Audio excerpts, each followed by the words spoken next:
আজ আমি বন্ধুরা আপনাদেরকে পটলের একটা রেসিপি বানিয়ে দেখাবো। দারুণ সুস্বাদু একটা পটলের রেসিপি। তো এখানে আমি বেশ কিছু পটল নিয়ে নিয়েছি। তো এখানে মানে কতটা হবে, 700 তো হবেই। 700 গ্রাম মতন পটল আমি নিয়ে নিয়েছি, 700 থেকে 750। তো দেখুন, এই পটলের খোসাগুলোকে কিন্তু আগে এভাবে একটু ছাড়িয়ে নিতে হবে। তো এই পটলের খোসাগুলো ছাড়িয়ে এই মাথাগুলো কেটে নেব। গোটা গোটা পটল দিয়ে রেসিপিটা বানানো হবে। তো পটলের খোসাগুলো আমি আগে ছাড়িয়ে নিই। আর এই যে দেখুন, একটা ছাড়ানো হয়ে গেছে। এই যে, এটা খেতে কিন্তু অসাধারণ হয়, দারুণ খেতে লাগে। তো আপনারাও কিন্তু একবার হলেও বানিয়ে খাবেন, আর যারা খেয়েছেন তারা তো জানবেনই। আমি এখনই নামটা বলছি না, আমি পরে নামটা বলছি।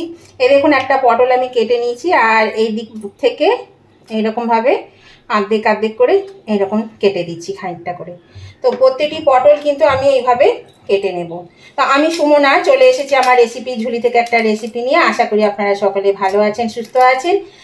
আমার পরিবারের সমস্ত বন্ধুদেরকে স্বাগত জানিয়ে আমি আজকের রেসিপি শুরু করছি। তাহলে বন্ধুরা চলুন, আগে আমি পটলটা আগে ছাড়িয়ে নিই, তারপরে আমি আবার দেখাচ্ছি আপনাদেরকে। এই দেখুন বন্ধুরা, আমি পটলগুলো সব ছাড়িয়ে নিয়েছি। দেখুন কত বড় বড় পটল, এই একটু করে খোসা রেখে রেখে ছাড়িয়েছি, দেখছেন তো। আর পটলের আমি কিন্তু এই মাথাতেও এখানে একটু করে কাট দিয়েছি, আর এই গায়েও কিন্তু একটু করে কাট দিয়েছি। এই যে এইভাবে একটু করে প্রত্যেকটা পটলে কিন্তু এইখানেও কাট আছে, এদিকেও কাট আছে, আর প্রত্যেকটা গায়েও একটু করে কেটে দিয়েছি। তাহলে কি হবে, পটলগুলো কেটে দিলে তেল মশলাগুলো ভালো ঢুকবে, সেই জন্য একটু কেটে দিয়েছি। আর এখানে একটা বাটিতে জল নিয়েছি বন্ধুরা। এই জলের মধ্যে পটলগুলো একটু দিয়ে দিলাম, পটলগুলো একটু ধুয়ে নেব। পটলের যে কষটা থাকে সেই কষটা তাহলে বেরিয়ে যাবে। এটা 2-3 মিনিট একটু রেখে দিই, তাহলে কষটা ভালো করে বেরিয়ে যাবে। পটলগুলো আমি ধুয়ে নেব। এই দেখুন বন্ধুরা, আমি পটলটা ধুয়ে তুলে নিলাম। এবার চলে যাব সরাসরি রান্নায়। কড়াতে তেল দিয়ে দিয়েছি, এবার আমি এই পটলগুলো ভেজে নেব। তেল কিন্তু খুব গরম হয়ে গেছে, আর পটলগুলো আমি ভেজে নিচ্ছি। বাকিগুলো পরে রাখবো, একসঙ্গে দেবো না, হবে না ভালো। এর মধ্যে বন্ধুরা একটু হলুদ দিয়ে দিলাম, পটলের মধ্যে অল্প করে হলুদ দিয়ে দিচ্ছি, আর সামান্য একটু নুন দিয়ে দিলাম। দিয়ে পটলগুলো আমি ভালো করে নেড়ে চেড়ে এবার ভেজে নেব। বেশ একটু ব্রাউন কালার আসবে, সেরকমভাবে ভেজে নিতে হবে পটলগুলোকে। আর এই যে কেটে দেওয়া হয়েছে, তার জন্য কিন্তু নুন, হলুদ, তারপরে সমস্ত মশলা কিন্তু পটলে ঢুকবে, তাতে কিন্তু পটলটা খেতে বেশ ভালো লাগবে। তো এভাবে আগে পটলগুলো আমি ভেজে নিই, তারপর আমি আবার দেখাচ্ছি। এই দেখুন বন্ধুরা, পটলগুলো ভেজে তুলে নিয়েছি। এবার আমি কড়াতে আবার একটু তেল দিয়ে দিয়েছি। তেলের মধ্যে দিয়ে দিচ্ছি এখানে গরম মশলা, গোটা গরম মশলা দিয়ে দিলাম। 4টে এলাচ, একটু দারচিনি, আর সামান্য একটু লবঙ্গ, 5-6টা লবঙ্গ। তো এবার আমি এর মধ্যে দিয়ে দিচ্ছি তেজপাতা, শুকনো লঙ্কা, আর জিরে, গোটা জিরে। এটা আমি ফোড়নে দিয়ে দিলাম। একটু ফোড়নটা ভেজে নেব। দেখুন ফোড়নটা ভাজা হয়ে গেছে, বেশ সুন্দর কিন্তু গন্ধ ছাড়ছে। এবার আমি এর মধ্যে দিয়ে দিচ্ছি একটু হিং। হিংটা দিয়ে একটু নেড়ে নেব। দিয়ে এবার আমি দিয়ে দিচ্ছি এর মধ্যে 1 টেবিল চামচ আদা বাটা। এখানে একটা মশলা তৈরি করে নিয়েছি বন্ধুরা। 1 টেবিল চামচ ধনে গুঁড়ো, জিরে গুঁড়ো সবই 1 টেবিল চামচ করে, আর হলুদ দিয়ে দিয়েছি, দিয়ে আর কাঁচা লঙ্কা বাটা। এই মশলাটা আমি জলে গুলে নিয়েছি, এটা আমি এর মধ্যে দিয়ে দিলাম। দিয়ে এটা দিয়ে একটু কষিয়ে নেব। আঁচটা কিন্তু মিডিয়ামে দেওয়া আছে, মিডিয়ামে দিয়ে কিন্তু কষিয়ে নিতে হবে। এই দেখুন বন্ধুরা, মশলাটা কষানো হয়ে গেছে। এবার আমি এখানে দেখুন, এখানে 1/2 কাপ মতো মুগ ডালকে শুকনো খোলায় ভেজে আমি জলে ভিজিয়ে রেখে দিয়েছিলাম 1 ঘন্টা মতন। 1 থেকে 1.5 ঘন্টা হয়ে গেছে, 1 ঘন্টা ভেজালেই হবে। তো আমি 1 ঘন্টা মতন ভিজিয়ে রেখেছিলাম। তো কি সুন্দর ফুলে গেছে দেখুন। তো এই ডালটা আমি দিয়ে দিলাম। হ্যাঁ বন্ধুরা, আজকে আমি আপনাদেরকে দেখাবো মুগেশ্বরী পটল। তার জন্য মুগ ডালটা তো অবশ্যই লাগবে। এই দেখুন বন্ধুরা, এই মুগ ডালের মধ্যে আমি সামান্য একটু গরম জল দিয়ে দিয়েছিলাম, মশলাটা শুকিয়ে গেছিল বলে। তো এই মুগ ডালটার মধ্যে গরম জল দিয়ে আমি এটা একটু নাড়াচাড়া করে দিয়েছি। এবার আমি এর মধ্যে দিয়ে দিচ্ছি এই যে ভেজে রাখা পটল। এই সমস্ত পটলগুলো দিয়েও কিন্তু এবার আমি এই ডাল পটলের সঙ্গে মুগ ডালটা মিশিয়ে নেব ভালো করে। এবার আমি আঁচটা একটু বাড়িয়ে দিলাম বন্ধুরা। তো নতুন বন্ধু যারা আমার চ্যানেলে প্রথম এসছে, এখনো আমার চ্যানেলটা সাবস্ক্রাইব করেনি, তাদের কাছে আমার অনুরোধ, অবশ্যই কিন্তু আমার চ্যানেলটা সাবস্ক্রাইব করে আমার পাশে থাকবেন। আর পাশে থাকা বেলটা অবশ্যই ক্লিক করে দেবেন। তাহলে আমি যখনই আমার নতুন নতুন ভিডিও আপলোড করব সাথে সাথে নোটিফিকেশন আপনাদের মোবাইলে পৌঁছে যাবে আর সবার আগে আপনারা আমার ভিডিও দেখতে পাবেন। আর আমার উভয় বন্ধুদেরকে বলছি যে আজকে রেসিপিটা দেখতে দেখতে যদি এখনো পর্যন্ত লাইক দিতে ভুলে গিয়ে থাকেন, প্লিজ একটু লাইক বাটনটা প্রেস করে দেবেন। আপনাদের একটা লাইক আমাকে কিন্তু এগিয়ে নিয়ে যেতে অনেকটা সাহায্য করে।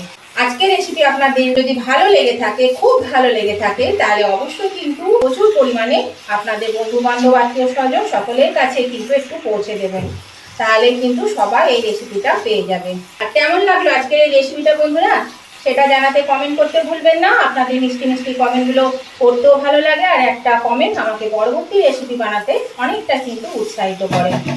সেই জন্য অবশ্যই কিন্তু লাইক শেয়ার কমেন্ট করতে আমার উভয় বন্ধুরা ভুলবেন না। এখানে মশলার বাটি ধোয়া জলটা আমি দিয়ে দিলাম। এবার আমি এটা আর একটু কষিয়ে নেব। এই মুগেশ্বরী পটলটা খেতে কিন্তু বন্ধুরা ভীষণই ভালো লাগে, দারুণ ভালো লাগে। আর মানে কি বলবো, মানে পুরো ভাতই খাওয়া হয়ে যাবে। এটা থাকলে কিন্তু আর কিছু লাগবে না, কোনো তো মাছ মাংসকেও হার মানাবে, আর কোনো তরি তরকারি কিচ্ছু লাগবে না যদি এটা দিয়ে রান্না করা যায়। তো দেখুন এটা আমি কষিয়ে নিচ্ছি। এবার আমি এর মধ্যে দিয়ে দিচ্ছি পরিমাণ মতো নুন।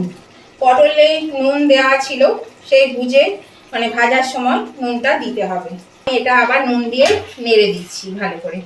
আর ঘরে থাকা উপকরণ দিয়ে কিন্তু এই রান্নাটা হয়ে যায়। বিশেষ কিছু মশলাপাতি কিন্তু এতে প্রয়োজন হয় না, আর খুব বেশি মশলারও প্রয়োজন হয় না। আপনারা যেমন পরিমাণে পটল নেবেন ঠিক সেই পরিমাণেই কিন্তু মশলাপাতি ডাল সবই লাগবে।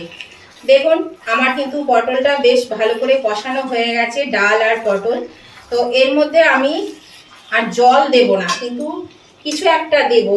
দেখুন কি দিচ্ছি আমি এখানে বন্ধুরা। আমি দুধ নিয়েছি, এখানে আমি গুঁড়ো দুধ, আমার কাছে এই মুহূর্তে লিকুইড দুধটা নেই। যদি লিকুইড দুধ থাকে তো লিকুইড দুধ দিয়েই করবেন, আর আমার কাছে নেই বলে আমি আমুলের দুধটা জলে গুলে নিয়েছি। তো এবার আমি এটা এর মধ্যে দিয়ে দিলাম, দেখতেই পেলেন। এবার আমি আরেকটু দেব, দিয়ে এটাকে আমি ঢাকা দিয়ে সিদ্ধ করতে দেব, যাতে ডাল আর পটল সব সেদ্ধ হয়ে যায়। সেই মতন ঢাকা দিয়ে দেব। এই মিনিট 10 ঢাকা থাকলে কিন্তু সেদ্ধ হয়ে যাবে। তাহলে চলুন এটা আমি ঢাকা দিয়ে দিই। 10 মিনিট পরে আমি ফিরে আসছি। এরকম বন্ধুরা আমি ঢাকাটা খুলে দিলাম। এগুলো কিন্তু সব সেদ্ধ হয়ে গেছে জানেন। দেখুন ডালটাও সেদ্ধ হয়ে গেছে। আর ডালটা এমনভাবে সেদ্ধ করতে হবে যেন ডালটা গলে না যায়। দেখুন বেশ দানা দানাও কিন্তু রয়েছে। আর পটলও কিন্তু সেদ্ধ হয়ে গেছে। এই দেখুন পটল সিদ্ধ হয়ে গেছে। তাহলে এবার আমি এর মধ্যে দিয়ে দিচ্ছি, এটা একটু গ্যাসটা বাড়িয়ে দিলাম। যেহেতু নিরামিষ সেই জন্য একটু চিনি তো দিতেই হবে, আর যেহেতু ওই গুঁড়ো দুধ দেওয়া আছে সেটা তো একটু মিষ্টি হবে, সেই জন্য বুঝে চিনিটা দেবে। আর দিয়ে দিচ্ছি এখানে একটু ঘি দিয়ে দিলাম পরিমাণ মতন, আর দিয়ে দিচ্ছি একটু গরম মশলা গুঁড়ো। রান্নাটা কিন্তু আমার হয়ে গেল বন্ধুরা জানেন। এত মানে বেশ শুধু সেদ্ধ হতে যেটুকু সময় লাগে, আর এটা খেতে কিন্তু অসাধারণ হয় বন্ধুরা। আপনারা কিন্তু অবশ্যই করে খাবেন, দেখবেন খেতে কিন্তু ভীষণ ভালো লাগছে। তো এবার আমি এটা একটু নাড়াচাড়া করে নেবো। আর গ্রেভিটা এরকমই রাখবো, কারণ ডাল আছে দেখবেন ডালটাতে কিন্তু বেশ টেনে নেবে, অনেকটাই কিন্তু গ্রেভিটা শুকিয়ে যাবে। তো বন্ধুরা আজকের রেসিপিটা আপনাদের কেমন লাগলো, অবশ্যই ভালো লেগেছে। ভালো লাগলে কিন্তু অবশ্যই উভয় বন্ধুরা লাইক শেয়ার কমেন্ট করতে একদম ভুলবেন না। অবশ্যই লাইক শেয়ার কমেন্ট করে দেবেন। তো দেখুন এটা আমি গ্যাসটা অফ করে এবার আমি নামিয়ে নিচ্ছি। আমি এটা ডিশের মধ্যে তুলে নিচ্ছি বন্ধুরা। দেখুন কি সুন্দর একটা মানে স্মেল বেরিয়েছে জানেন, খুব ভালো দারুণ খেতে হয় কিন্তু। আর এটা কিন্তু আপনারা রুটি পরোটার সঙ্গেও খেতে পারবেন, আবার ভাত বলুন মানে ফ্রাইড রাইস পোলাওয়ের সঙ্গে কিন্তু খারাপ লাগে না খেতে, খেতে কিন্তু বেশ ভালো লাগে। তো চলুন এগুলো আমি তুলে নিই আগে। এই দেখুন বন্ধুরা আমি নামিয়ে নিয়েছি, আর দেখুন এটা দেখতে কতটা সুন্দর হয়েছে, খেতেও কিন্তু খুব সুন্দর হয়। অবশ্যই কিন্তু আপনারা এইভাবে বানিয়ে খাবেন বন্ধুরা। আর ভালো লাগলে কিন্তু উভয় বন্ধুরা লাইক শেয়ার কমেন্ট করতে ভুলবেন না। নতুন বন্ধুরা কিন্তু সাবস্ক্রাইব করে আমার পাশে থাকবেন। তো আজকের মতন ভিডিওটা আমি এখানে শেষ করলাম। আবার আমি নতুন ধরনের নতুন কোনো ভিডিও নিয়ে চলে আসবো। ততদিন আপনারা ভালো থাকবেন, সুস্থ থাকবেন। Tata, bye bye.